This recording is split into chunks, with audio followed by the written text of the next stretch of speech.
Hey everyone, welcome to the Frugal PA. My name is Carol, and today I'm going to tell you guys how to apply and get into PA school.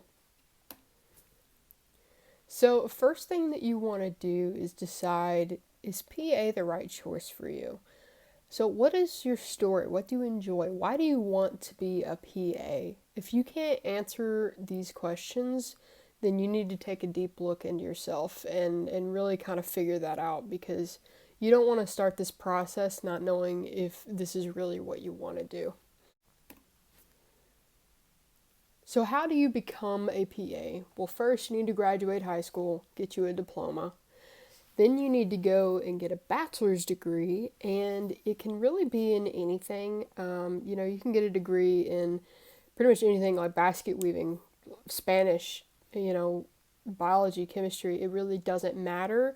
But I recommend that you get a degree in one of the sciences. That way, you don't have to take a whole bunch of extra classes that doesn't go along with your degree.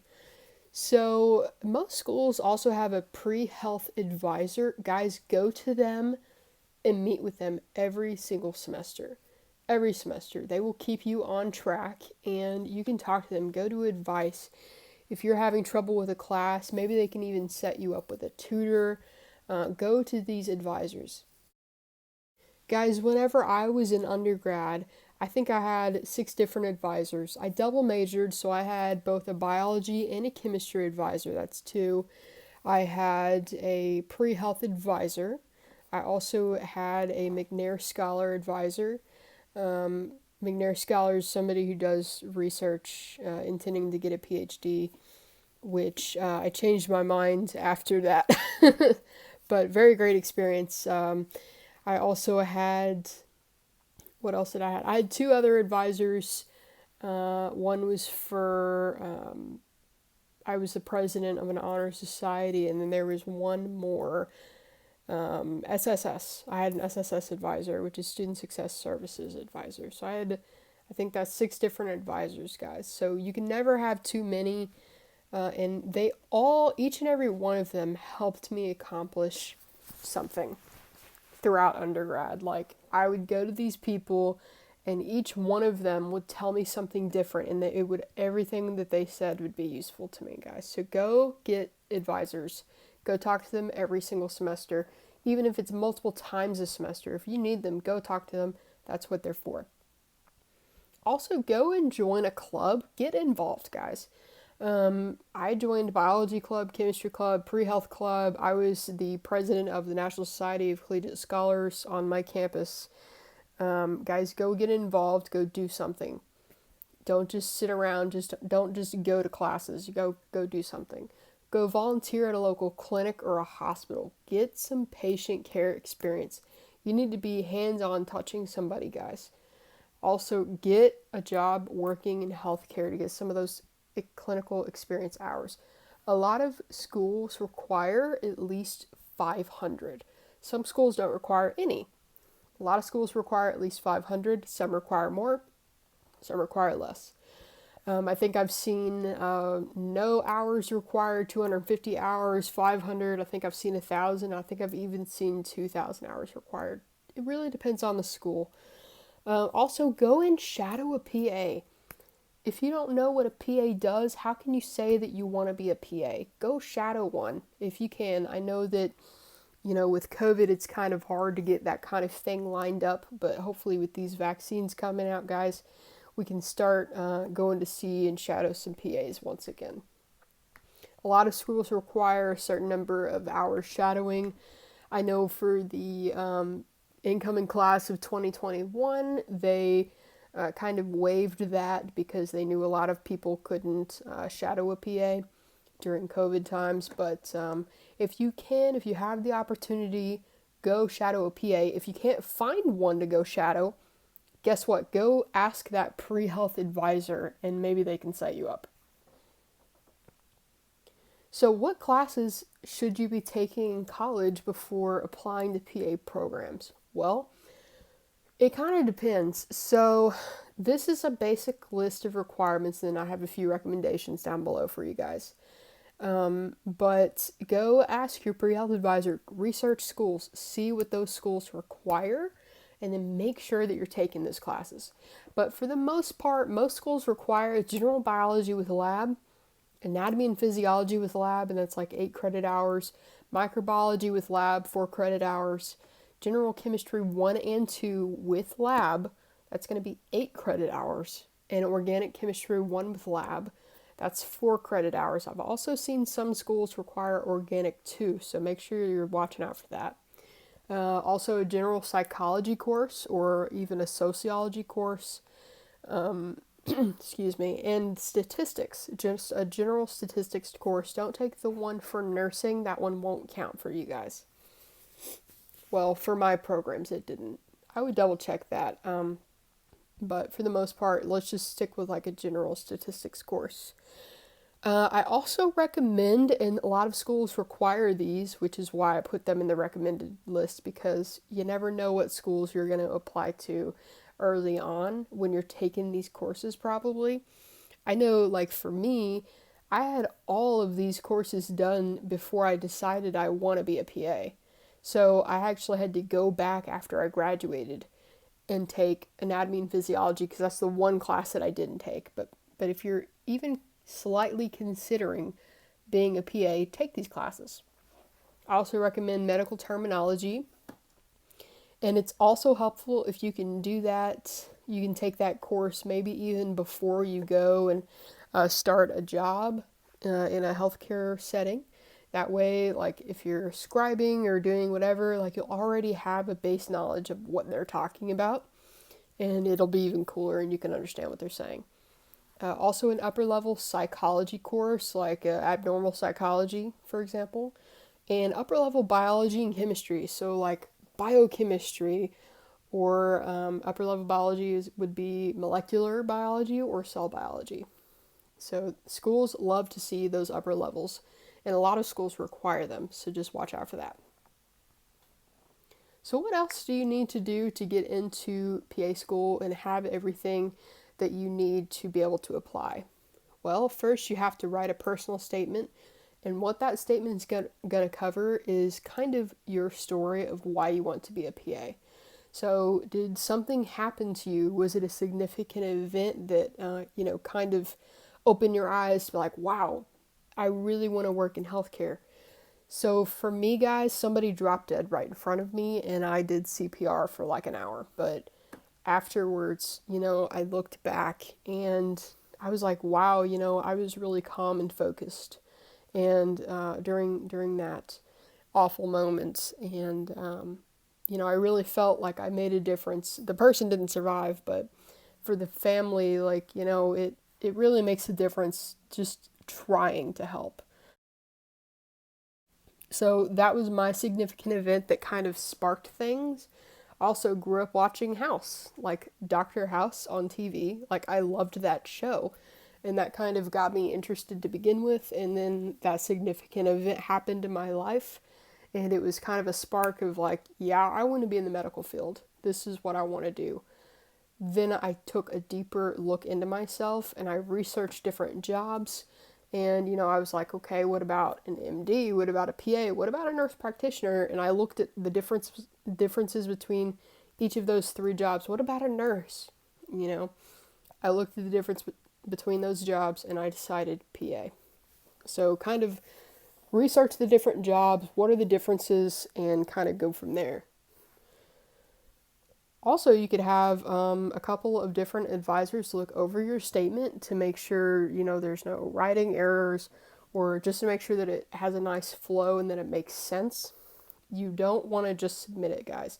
Have somebody look over it, but you also don't want a billion different suggestions hitting you from different people. So I suggest maybe 2 people tops to look at your personal statement. That one of those people should be your pre-health advisor, and then maybe somebody else that you trust. I don't know. Another advisor, or maybe a friend who has no idea what a PA is, etc. Just have maybe 2 people look over it. Maybe one of them could be a writer, or somebody in English major or something, so that they can really look at it and be like, okay, this has a nice flow, you don't have any grammatical errors, etc. So, further, next, I was talking about researching schools earlier. So, you definitely need to research schools, research your in-state school. You always, always apply to your in-state school, guys.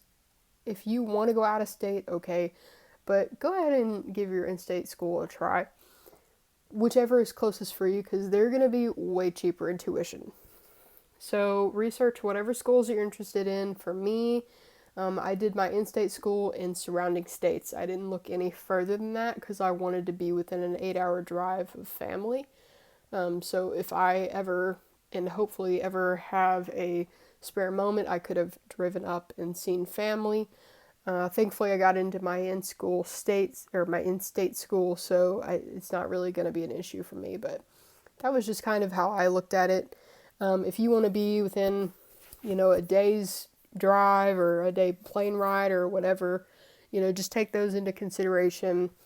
Also, look to see if the schools are up to date with, everything that they need to do, and, call them, see what's going on, kind of research the schools. So look at the area, where are they located, what's around there, what's housing like, etc.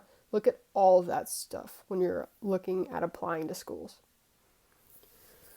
So next, you also need to take your GRE.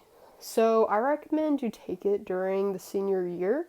I took it after my senior year, after I graduated, so I could just focus on studying. I studied for about 2 months, and my average, or my goal, sorry, was to get a 305, which from the schools that I applied to, that was around the average for the class of 2020, the incoming class of 2020. And I think I got right above a 300. So it didn't really get my goal, but I got in. So I guess it was good enough for the programs. But yeah, look at your school's averages, look at their statistics, and see kind of, the average of like where you need to be. So the GRE, you can access this by going to ets.org/GRE. The cost of the test is about $205, and you can have, I think it comes with 2 practice tests. Before you take the test, like I said, study for maybe about 2 months. I used these books here on the left, the official GRE test, the quantitative reasoning practice questions, the verbal reasoning practice questions. I used all 3 of these books, and I felt that they really helped. I also used, I think, Barron, one of the Barron books, but they were all very good and helpful. And it took a long time to get through them. I don't think I even got all the way through them, and I was practicing for 2 months. So whenever you go to take these tests, know which schools you want to apply to when you're going to take these tests, because I think it lets you send the score to up to 6 different schools or so when you're taking the test. So you take the test, and then after the test, it'll ask you which 6 schools do you want to send your scores to. Know which schools you want to send those scores to, because after that, if you, after you get your score or whatever, and you're going back and you're applying to schools, each additional report is $27. So it really, really, really adds up, especially if you don't use those 6 free scores. I think I ended up, I didn't realize that whenever I was taking the test that it would let you send for free. I think it probably said it somewhere and I just didn't read it or forgot about it. I took the GRE at home, so because of COVID, it was like a home test, and they made you get up and show your room or show wherever you were, 360 view. You couldn't have anything around you, etc. But after the test, I got to that screen of like, where do you want to send the scores? And I was like, oh, well, I guess I'll send it to this one, this one, this one. Well, I accidentally sent them to 5 wrong schools, and I think I only sent it to 1 correct school. So just make sure that you're looking at that before you go take the test, because each additional report is $27, and if you are applying to, 8 or 10 schools or whatever, that adds up really, really, really fast. So start applying probably your senior year of college. So just make sure that you're applying within whatever system that you need to during your senior year of college. You can also wait until after you completely graduate and you're done if you want to take a gap year or whatever.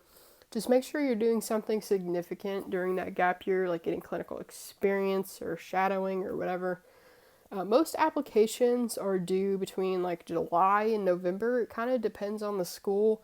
I applied to a couple different schools that were due in July, and then I had a couple that were due in November and December and January. And then there's some schools that are due in March. It really just depends on the school, and it's kind of all over the place. So if you're applying with the Casper system, which most schools use the Casper system, the first school that you apply to costs $179, and then each additional school that you apply to costs $55.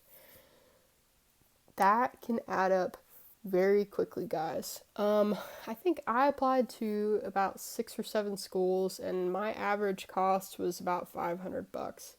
That wasn't including secondary applications. So the average number of schools that people apply to are between 7 and 8, which is about $509 to $564 just for CASPA. It can really add up, guys. Make sure you're saving your money for this. There's also an option for professional transcript entry, so if you have gone to multiple colleges or whatever your situation, whenever you're sending the transcripts to CASPA, you can opt to get this professional transcript entry for $69. And I highly recommend this because they do it for you. And it takes like a couple of weeks. So make sure you give yourself enough time after you submit the application that it won't be considered late if the transcript doesn't come back in time. But I did this and it was so easy. They did it for me. I think I went to 2 different schools and they did it for me. It was awesome. You can put in your transcript manually, but if you do it wrong or like whoever reads it, it doesn't make sense to them or whatever, however you put it in, your application will get rejected and you'll have to do it all over again. So I just recommend you do that. It's $69 and it's worth it. So I think it's $69 no matter how many schools it is, I think. Don't quote me on that, but I had 2 different schools and it was $69, I think. So after you apply, wait for those interview offers and don't give up if you are rejected from schools. There is always next year. I know people that have applied for 3 years in a row and got in their 3rd year. I know people that had to reapply for the 1st year, got in the 2nd year. And I know people that applied the 1st year and they got into 5 different schools their 1st year. It just kind of depends. Don't let it don't let it get you down. Just reapply next year if you don't get in, and don't give up on yourself. So guys, if you get an interview, practice. Practice makes perfect. You have to practice for this interview, guys, or the questions are going to catch you off guard and you're going to be frozen. I highly recommend this book by Savannah Perry. It's just her interview guide, and it'll talk you through some tips, tricks, and techniques to impress your interviewers. When you're going into that interview, wear a suit and light makeup. Do not go in there wearing business casual. You need to be in a suit. Be professional, look the part. You're going to be a physician assistant, you need to look like one. And if your interview is virtual like mine was, have absolutely nothing in the background. So whenever I was applying, I got 2 different interviews and I had nothing in the background, and I was the only one in this interview that had nothing in the background for both of my interviews. And I was the one that got in. I wore a suit, some light makeup, and I had nothing in the background. The next step is to get personal. So I don't care if you have 10 people staring you down. you need to get personal. You need to tell them the reason that you're there, and you need to be real about it. So, what are they going to ask you? So, all of these questions on here, those are questions that I was asked. So, why do you want a PA? This is a deal breaker, guys. If you can't answer this question, you're not going to get in. You have to be able to answer this question. So, practice it. Don't memorize the answers to these questions. Just kind of practice answering it. Like, how would you answer that in an interview setting? Don't ever, ever, ever memorize answers to the questions, because they will see that and they'll see that you're rehearsed and that you memorized answers to questions, and that is completely that's not professional. So practice these questions, but don't memorize answers to these questions. So the question, why do you want to be a PA? Have an answer for that. You need to have an answer for that. If you don't, you're not going to get in. Tell me about yourself. It's okay. You can be a little bit shy at first. This is a good opener. I was asked this question and I was like, hey, my name is Carol. I'm from da da da da. I grew up in da da da da. I went to da da da school. I did a little bit in undergrad. I did this, this, and this. This is a little bit about my experience. My best friend is my twin brother, etc. They want to hear a little bit about you, but you can also kind of bring in a little bit about what you've done during undergrad or whatever. Tell a little bit about yourself and what you've done. So, why would you make a great PA? Really think about this question, guys. If you can't sell yourself, then if you can't answer why do you want to be a PA and why would you make a great PA, you have no reason to be in that interview. Please have an answer for these questions whenever you go into that interview. So why would you make a great PA? Well, I'm really great with people. Okay, why are you great with people? How are you great with people? Why do people like you, etc.? Just have an answer for these questions. What is the difference between an MD and a PA? What about a PA and an NP? So a physician assistant and a nurse practitioner, a medical doctor and a PA. So have an answer for that. Make a little chart, study that little chart, and kind of know the differences. So the PA is taught via the medical model, and the nurse practitioner is taught via the nursing model, etc. And then if you need to be able to explain what those are. What do you like about our program? Well, for example, I was asked this question, and I liked that they made you do research the entire second year of school, because I enjoyed research. I was a McNair scholar during school, and I enjoyed doing research. It's just not kind of what I want to do with my life. But I enjoyed it, and I was like, yeah, I did this during undergrad, so I really enjoy doing research and blah, blah, blah, blah.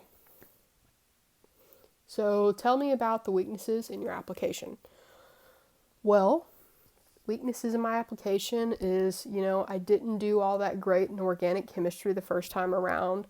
This is why, I just didn't get it. The second time around, I had a really amazing tutor. I studied very hard, really turned it around, made an A in the course.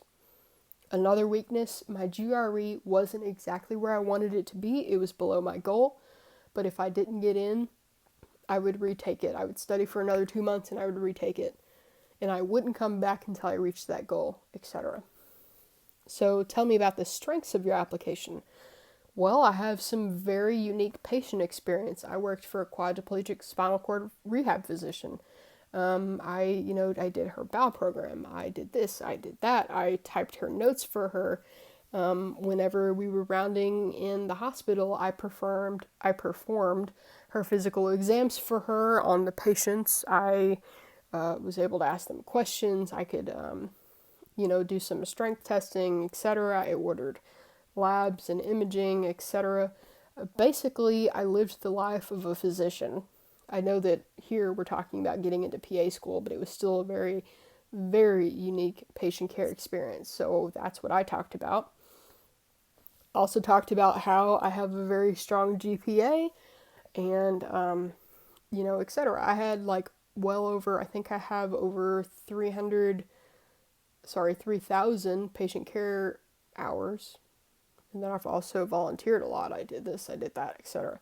Really sell yourself here. Then also tell me about your support system. I was asked this one as well. I was asked all of these questions between the 2 different interviews that I was in. Tell me about your support system. Well, I have an amazing mother, Lisa Marie Budgets, who has my back no matter what, okay? I have an amazing dad. He has always helped me with no matter what it is, financially, emotionally, whatever. My grandparents are amazing. Both sets of my grandparents are amazing on my mom's side and my dad's side. I have a twin brother who is my absolute best friend in this world, etc. His fiance is my other best friend, and my nieces are the cutest little things ever. And you know what? That's my rock support system. They're my rock, all of them. So, yeah. Just have an answer for all of these questions, guys. So, for the interview, also, there is a thing called the Casper Test, which screens applicants for empathy, communication skills, ethics, and motivation. So, here is the Casper website. So, it'll test you for all of these different things: empathy, resilience, self-awareness, problem solving, etc.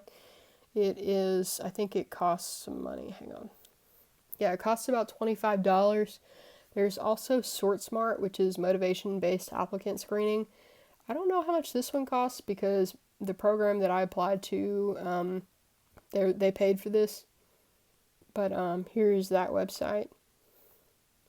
And then here is the Casper website. So wait from offers from schools, guys, and good luck, okay? Thank you so much for watching this video. If you have any questions, comments, or whatever, just shoot me a comment down below in that section. If you want to practice interviewing, guys, shoot me an email. I'd be happy to practice with you. If you want somebody to look over your personal statement, shoot me an email, send it to me. I'd be happy to look over it for you. Alright guys, that concludes this video, and thank you so much for watching. I really appreciate it.